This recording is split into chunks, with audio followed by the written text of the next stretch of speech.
So, Gary and Jessica, thanks for joining us. From Yoker Bowling Club, you guys have been involved in the Nationals this year. What's it like, Jessica, to play along the big crowds at Northfield for the first time? Yeah, well, it's good, and then it's having like a good experience as well, and then you get to like know people from it. And then when we came down at the end of the week this week, it was good seeing people that I'd played against and asking how I was doing in that. So yeah. Great. And Gary, what's it like seeing Jessica playing on the big greens in front of the crowds? It's absolutely fantastic. She was fortunate to get through for the under 25 ladies. She came down and all she wanted to do really was be on green A, so there's no fear, which is more fear me watching her than as her playing on the rink, you know. But it's been fantastic, and it's been great to be involved in the under 17s and incorporating that within the full setup of both Scotland. Makes it just gets them really included and lets them see what's the next step ahead. So obviously last year Yoker had a fantastic trip over to Tenerife with some grant funding. What's next in the pipeline for the club? Well, that's a good question. The Tenerife trip was absolutely superb, and the kids move on with age, and it's very difficult to fundraise. We raised over £6,500 through, we're strip settle, you know, the ASA Foundation, and we've also got a local retailer, Mayor Sports. We've also got a band that we support called the Dunwells, and we continue to work with them, and hopefully, I don't know where quite Tenerife will happen again, but we'll certainly be travelling somewhere in the UK next year. So Jessica, you obviously qualified for the under 25 singles this week at the age of 11. What was that like playing against the big guys?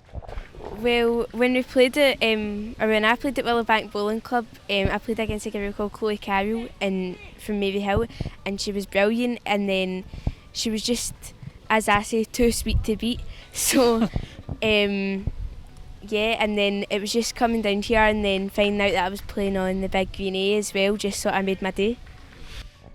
So both of you then, what if you've done so well growing a junior section at your own club, what advice would you give to others about growing a junior section?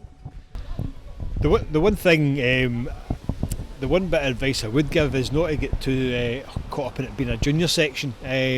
Certainly bring the juniors on, but where we've benefited as a club, you know, is incorporating adults into that.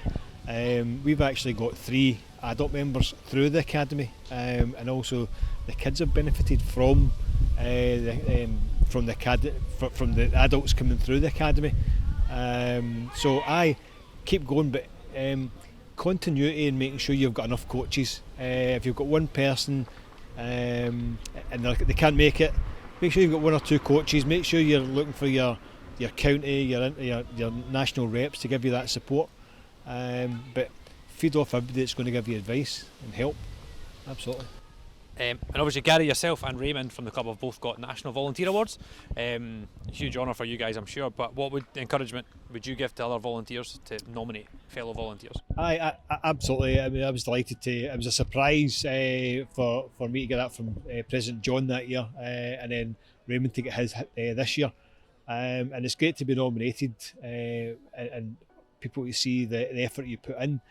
Myself and Raymond are the coaches. There's helpers, there's other coaches as well, and there's the kids. It's a full team effort, but the national awards are a great way of kind of showcasing what you're doing at the club level. The kids then fester off that, and we've had maybe 2 or 3 into the county, and I'm just hoping that the vision for the next couple of years in the back end of all the awards and all the progress is to hopefully try and get them into an international team. Awesome. Thanks very much, guys. Thank you.